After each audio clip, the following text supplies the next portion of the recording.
Existe algo estranho acontecendo no Brasil. Se você conversar com seus pais ou avós, muitos deles conseguiram comprar uma casa relativamente jovens, às vezes com 25 ou 30 anos. Mas hoje, para muita gente, isso parece quase impossível. Mesmo trabalhando, economizando e tentando se organizar financeiramente, o sonho da casa própria parece cada vez mais distante. Apartamentos pequenos custam centenas de milhares de reais. Casas simples em muitas cidades ultrapassam facilmente R$500 mil. E enquanto os preços continuam subindo, os salários parecem não acompanhar. Então surge uma pergunta importante. Será que os imóveis ficaram caros demais? Ou será que o sistema inteiro mudou? Para entender isso, precisamos analisar o que realmente está acontecendo com o mercado imobiliário brasileiro. Nos últimos 15 anos, o preço dos imóveis no Brasil passou por um crescimento enorme. Entre 2008 e 2014, aconteceu o chamado boom imobiliário brasileiro.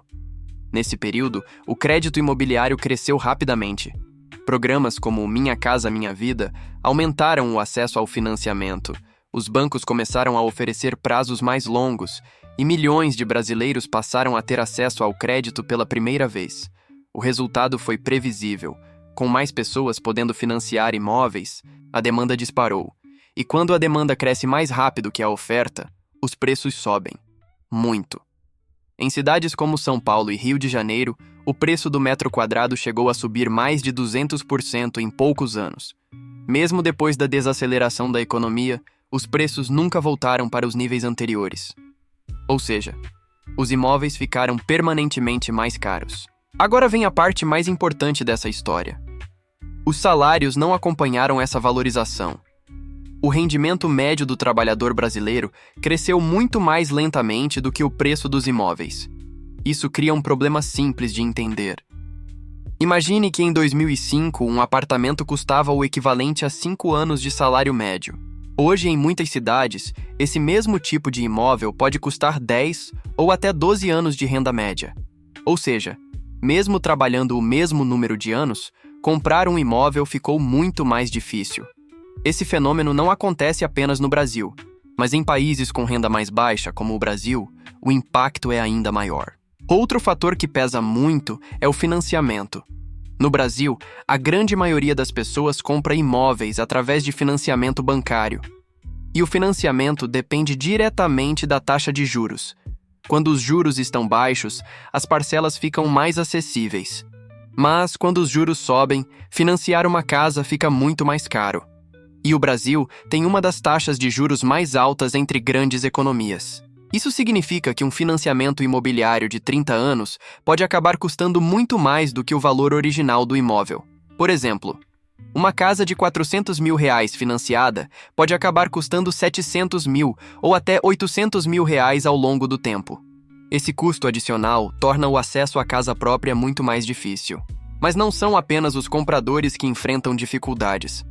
As construtoras também enfrentam custos cada vez maiores.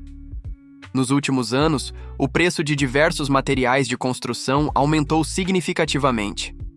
Entre eles, cimento, aço-areia, acabamentos, mão de obra especializada. Além disso, terrenos bem localizados nas cidades estão cada vez mais raros. Quando o terreno é caro, e construir também é caro, o preço final do imóvel inevitavelmente sobe.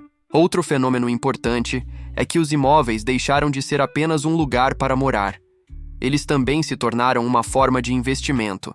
Muitas pessoas compram apartamentos para alugar, revender no futuro ou proteger o patrimônio contra a inflação. Isso faz com que investidores comprem imóveis mesmo sem a intenção de morar neles. E quando investidores entram no mercado, a competição pelos imóveis aumenta. Mais competição significa preços mais altos. Diante de todos esses fatores, muitas pessoas começam a se perguntar: será que comprar uma casa ainda vale a pena? Em vários países desenvolvidos, cada vez mais pessoas optam por alugar em vez de comprar. Em algumas cidades europeias, por exemplo, grande parte da população vive de aluguel durante toda a vida. O Brasil pode estar caminhando para algo parecido, onde possuir um imóvel deixa de ser regra e passa a ser apenas uma entre várias opções. Quando juntamos todas as peças do quebra-cabeça, fica mais fácil entender por que comprar uma casa está ficando tão difícil. Os imóveis ficaram mais caros. Os salários cresceram pouco. Os juros são altos. E o custo de construir continua aumentando.